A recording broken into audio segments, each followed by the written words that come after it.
Bem-vindos a mais um Acteon.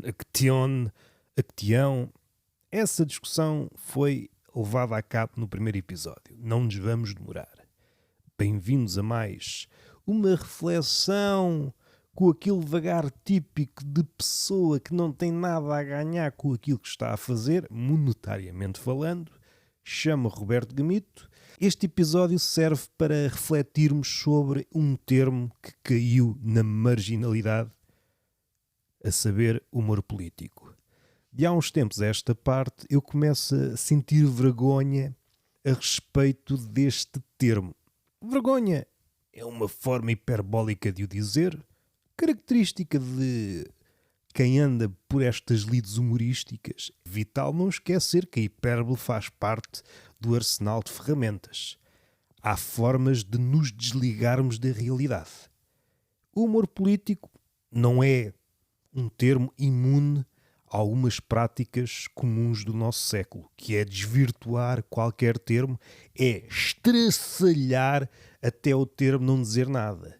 Tinha de calhar a rifa ao humor político. Vamos tentar pensar nele, naquilo que foi, naquilo que é e naquilo que eventualmente será. Vivemos tempos em que a política parece escrita por guionistas de stand-up vanguardista. Ao passo que o comediante está receoso para não pisar a linha, o fanático na política olha para a linha como um ponto de partida. Deu-se uma inversão a nível da audácia. Daí que o comediante fique sempre pior na fotografia no capítulo da criatividade. O exemplo cimeiro é o Trump. O Trump parece sempre que está na vanguarda e o comediante, por mais fresco que ele tente ser, nasce sempre obsoleto. As melhores punchlines estão a ser servidas na política. Há quem diga há muitas imitações de Trump. Sim, no entanto, não tantas como as piadas sobre o Trump. E isto também é revelador. Mais uma vez, qual é a residência oficial da comédia? Se na política, se no humor político. O humor político é ou foi aquele primo ou tio, aquele velho cínico, já viu tudo, que consegue guardar a distância ideal e perdeu a esperança e fez dessa perda uma espécie de escola. Ainda tem tempo para gozar com o mundo. E transforma tudo numa espécie de PowerPoint apatetado. Vivemos, como disse o nosso amigo Bauman, numa era fluida. Era fácil perceber que o telejornal era uma coisa, os reality shows eram outra. E o humor político era uma coisa perigosa, que sabia os limites e, eventualmente, ultrapassá-los. Desta casta faziam parte cartunistas, cronistas e poetas bêbados e aspirantes a zaragateiros. Dizia-se tudo como deve ser, a miúdo com metáforas, principalmente em regimes mais apertados, aquilo que se convencionou chamar censura, aquilo que hoje se designa é tudo menos censura, promovido por um contorcionismo retórico. Coisas que davam prestígio, mas sobretudo exílio ou cadeia. Esses eram os prémios de antigamente e prémios que ficam para a história, ao contrário dos atuais. As coisas mudaram de figura. Aparentemente, segundo os partidários da liberdade total, podemos dizer tudo. Supondo que sim, mas ninguém ouve nada. Temos memes, temos reels, mulheres descascadas, temos podcasts gravados em casas de banho, em carros, ao vivo. Temos tanto conteúdo como a biografia do Vácuo. E no meio disso, o humor político tenta sobreviver, cambaleante, como se tivesse levado um tiro na pata. É um deputado que já andou a rodar os partidos todos e ninguém lhe passa cartão. Mas o que é isto do humor político? No mínimo, pode ser um mime que nos arranca um riso antes de voltarmos novamente ao estado de alienação. Pode ser um podcast de um tipo sozinho a falar para o boneco, ou pior, a falar para alguém que pensa que ele está a falar a sério. Num tempo em que não se diferencia humor de falar a sério, ativismo de promotor de cosméticos, Fica difícil perceber qual é o território do humor político. Quando a realidade se torna paródia de si própria, o humorista cala-se. Não por medo. Eu já não sei quem é que disse isto, mas primeiro vem a tragédia e depois a farsa. Outra ideia paralela, mas tem de beber 3 ou 4 copos para isto começar a fazer sentido. Quando a realidade se torna paródia de si própria, talvez o humor seja uma espécie de arqueologia ao vivo. Tenta sacar do discurso cadáveres e fazer com eles uma espécie de constelação ridente. Escavar no lodo da atualidade, às 3 pancadas, e encontrar lá, entre escândalos e promessas recicladas, uma pepita tímida. Aquilo que se designa gargalhada. Uma gargalhada que, no caso do humor político, muitas vezes significa sim, está tudo fodido, mas ainda conseguimos rir. Esta é uma história assim apatetada do humor político. Eu começo a achar que não há humor político. Recorro àquela frase: se o político se sente à vontade com o humorista, a ponto de lhe chamar amigo ou de se assemelhar a um convívio entre pares, eu desconfio. Parente daquela ideia, se o político leva o livro do escritor que alegadamente criticou o político, leva o livro para a praia, no verão, como se nada fosse, como se estivesse a chupar um calipo. Então o escritor falhou. E o mesmo se aplica ao humorista. Se o humorista de veia política não consegue provocar um desconforto, não sei se ele está a fazer o seu trabalho. Dando alguns passos atrás e analisando panoramicamente o humor, continuando a recuar, se pensarmos na arte, a arte tem fugido do desconforto. Agora, dando um passo à frente, o humor tem fugido do desconforto. Quando existe, é um desconforto guionado. Mesmo quando se fala em zonas escuras da vida, como o fracasso, o erro, é sempre um fracasso e um erro glamourizado de alguém que, apesar de ter fracassado, e isto, entre aspas, mesmo isso por vezes é fantasiado, é de alguém que venceu na vida. Não é um fracasso de início ao fim.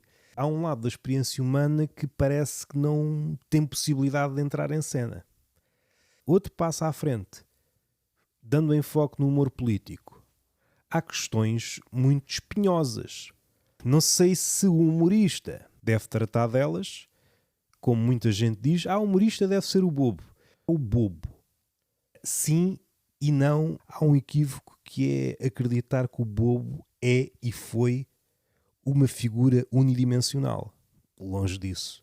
É preciso ver a história do bobo. O bobo, além de ser uma figura que está ligada ao riso, um dos primeiros figurantes nesta aula de comediantes, comediógrafos, bufões, estrião, vegete, comédia dell'arte, que é o Arlequim, e por aí vai.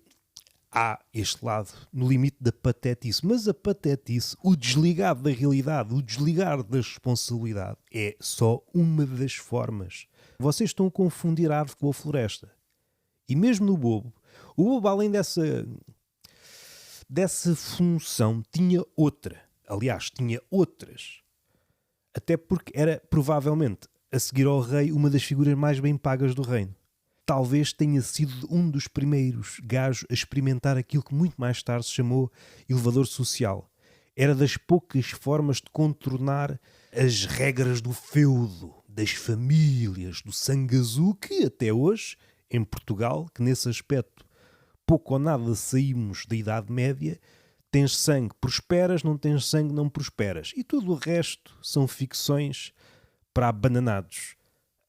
A este respeito, o bobo tem a função de fazer rir, tem a função de bem dispor, mas tem a função de dizer a verdade, a mais dura das verdades, e é ele que se pode aproximar do rei dizendo as mais trágicas verdades. O rei perdeu um exército qualquer, é ele que o vai dizer.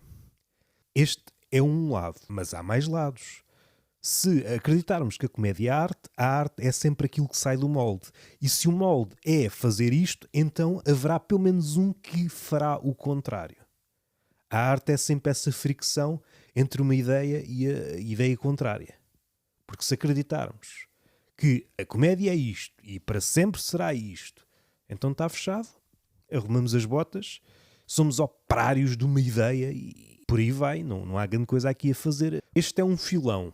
O bobo é uma figura um pouco obscura, não se sabe bem. Depois há outra figura anterior. Ninguém sabe muito bem definir o que é um bobo.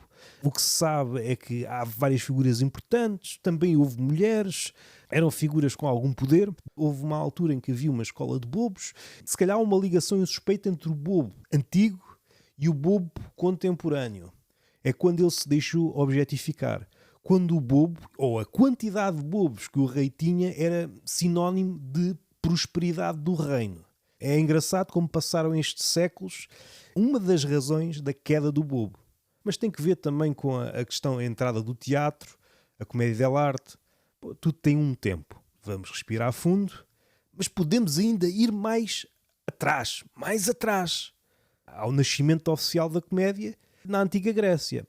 O pai da comédia, Aristófanes, ainda que, apesar de ser pai, também tem avô, sempre é engraçado, a comédia está sempre a nascer, não é? Ninguém consegue dizer quando ela morre, nem tampouco quando ela nasce. Pegando no Aristófanes, o comediante mais relevante da antiguidade, ele é eminentemente político. Tanto que lhe valeu, ao contrário de outros que desapareceram pelo facto de terem feito comédia política, ele conseguiu contornar aquilo. No entanto, esteve entre dois regimes. Um regime em que gozava de uma liberdade e, por isso, bateu de frente com a figura de proa da política da época, e isso custou-lhe um dano reputacional. A comédia nunca foi política, nunca foi para aborrecer. Ei, tenham calma lá com isso, pá. Eu sei que é muito engraçado embalarmos-nos no refrão porque é condizente com aquilo que nós achamos. E vamos por aí. Nós dizemos as coisas com a história atrás de nós. Mas a história está atrás de gritar-nos: olha, mas não é por aí. E nós vamos. Vamos, porque ouvimos um papagaio dizer e vamos, vai tudo. Está lá tudo. No Aristófanes está lá tudo. E esse desconforto foi ficando aguado e hoje estamos num nível, meu Deus... O desconforto foi de tal forma banido que depois, no limite, não consigo chamar ao programa do Guilherme Geirinhas um programa político, de humor político. Não consigo. Uma espécie de convívio em que um é humorista e outro é aparentemente político. E dá-se umas pinceladas, é tudo muito bonito. É uma espécie de rebranding do humor político. Aquilo que as classes altas gostam de fazer. Quando há um problema, neste caso, é aquilo que o humor político sempre bateu de frente. Há um problema, vamos trazê-lo à tona. Este é um dos lados mais prementes do humor político. É um problema que nos diz a todos e o humor político vai lá levantar, vai dar cacetadas no vespeiro. Este novo humor político, às vezes já nem sabe o paradeiro do vespeiro e quando sabe, arranja estratégias para as vespas não se irritarem. Todas essas figuras, em maior ou menor grau, fizeram humor político. Fico mesmo iriçado quando um político é chamado. Há logo aquele argumento, é para humanizar, como se o rapaz, uma ação de feitiçaria, era um golem, um objeto de argila, e vai lá ao programa, um programa qualquer de humor alegadamente político, e vai ser humanizado. Um ato de magia. Passamos ao largo das questões realmente prementes, sendo que alguns desses políticos estão a ser atacados pelos arpões de vários casos onde eles se deixaram enredar e fazemos de conta que não aconteceu. É melhor ver uma figura que está em performance do que atacar verdadeiramente. Sistematizando, o bobo é polissémico, o bobo não quer dizer tantã, uma das suas acessões, e uma das suas funções era dizer as verdades. Recuando, o pai da comédia fez humor político, fez com que a transição da comédia velha para outra comédia muito mais leve acontecesse porque o gajo foi pesadíssimo. Shakespeare, Rabelais, Swift foram políticos de outra forma. É aquilo que os críticos atribuem a Rimbaud, um poeta. Por vezes, indo pelo lado desumano, conseguimos abordar o lado humano. Muitas vezes descuramos as entrelinhas. Este é o outro lado. o terceiro lado. Agora vamos para o exemplo mais perto de nós, para não estar a falar lá atrás. Podem dizer, mas isso lá atrás era outra coisa. Não tinham grande coisa para fazer, pronto, tinham que fazer humor político à sério. Nós agora somos todos amigos, isto já não há problemas. Às tantas convidamos ditadores e vamos humanizá-los. Vamos humanizá-los, que eles estão pouco humanos. Será que eu não posso fazer uma perninha no teu programa de humor alegadamente político? Eu preciso ser humanizado, é assim pouco humano. Eu olho-me ao espelho, estou pouco humano. O senhor chamado Krause. Krause é um satirista. Olha, outra figura do rol dos humoristas. Calha bem, não é? Só faltava um satirista ser amigo. E o Krause é o melhor exemplo. E talvez seja a chave para começarmos a falar como adultos. Uma figura, um bicho. Foi quando toda a gente se calou, ele deu um passo em frente. Foi uma figura decisiva na Primeira Guerra Mundial. Ele, sozinho, durante algum tempo, pôs de pé um jornal satírico chamado O Archote. Fez críticas demolidoras. Eu vou ler-vos aqui algumas frases sobre o que ele acha de política, sobre a crítica, sobre a comédia, para saberem o que é que ele achava, até onde é que ele foi, tentarmos chegar aqui a qualquer lado. Sobre a arte, o artista é alguém que sabe desenhar uma cadeira sem nunca ter visto uma. Eu só posso falar do que sei. O artista é o gajo dos saltos, não é um jornalista, não tem de saber todos os átomos da cadeira. Sabe um bocado e dá o salto e preenche as lacunas com o rasgo. A arte é aquilo que o mundo não precisa para continuar a funcionar. E ainda assim é a única coisa que o torna habitável.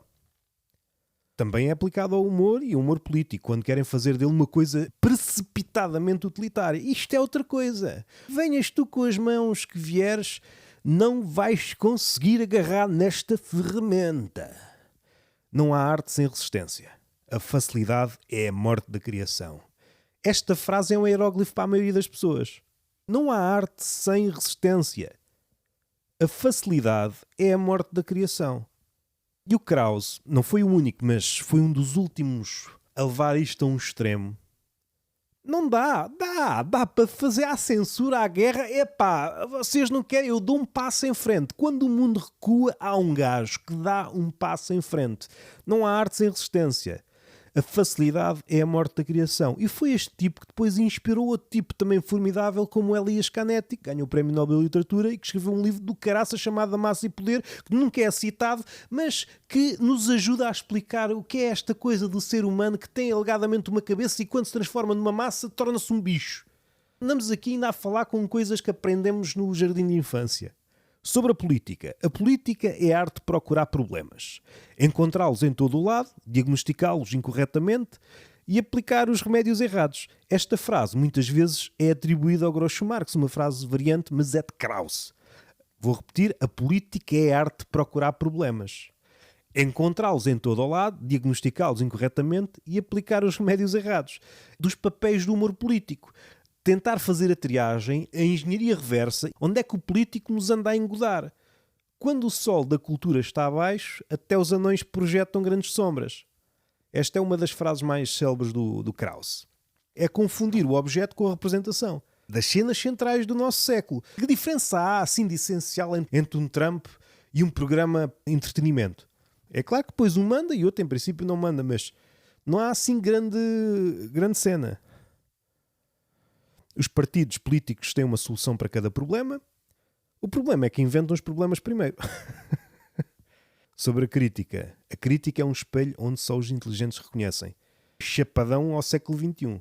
Na ausência da crítica, pronto, o espelho foi sobrenado. Um crítico é alguém que anda atrás da arte como um espanador na mão a ver se apanha pó. A crítica deve ferir, mas nunca mutilar. Se mutila é porque já não é crítica, é vaidade vingativa. Aqui há margem para trabalhar esta frase. Tem de ter ali um grão de raiva. Sobre comédia, o humor é a raiva que passou pela escola. Isto aqui é impensável entrar na cabeça do pessoal atualmente. O humor é a raiva que passou pela escola. O comediante tem uma missão, dizer a verdade, mas de forma que quem tem poder a ouça e ria, sem perceber que foi insultado. Ora, atualmente o que ele está mais importado é fazer networking. E um comediante que está mais interessado a fazer networking do que fazer troça do poder, não sei. Para acabar, a ironia é a oração dos céticos. Bela frase. Dei aqui alguns exemplos. Podia ser mais exaustivo, mas isto é um início de uma reflexão sobre o humor político. Hei de voltar a ela daqui mais um ano ou isso. Para mim o humor político mais engraçado vem dos filósofos. Já se deram conta que, apesar de se ter descoberto a pólvora, não vale a pena, isto vai-se foder tudo. Zizek volta e meia tem coisas engraçadas mesmo involuntárias. Peter Sloterdijk, não sei se é assim que se diz, mas é preciso haver um distanciamento. É aquilo que normalmente se diz em relação às obras de Kafka, que ele ria com o amigo ao ler as obras. Uma espécie de humor macabro, quando percebemos que tudo está perdido. Acho que estamos falados. Sigam no Spotify, 5 estrelinhas, essas coisas. Estou por aí, no Túnel de Vento, no Tertúlia de Mentirosos e por outros projetos. Este é um podcast que aparece quando aparecer, quando eu tenho um assunto, apetece-me falar sobre isso. Não há tentação de ser engraçado, ainda que a piada possa eventualmente surgir, mas é demorar-me num tema que me tem apoquentado, em princípio que tenha que ver com o humor. Até à próxima.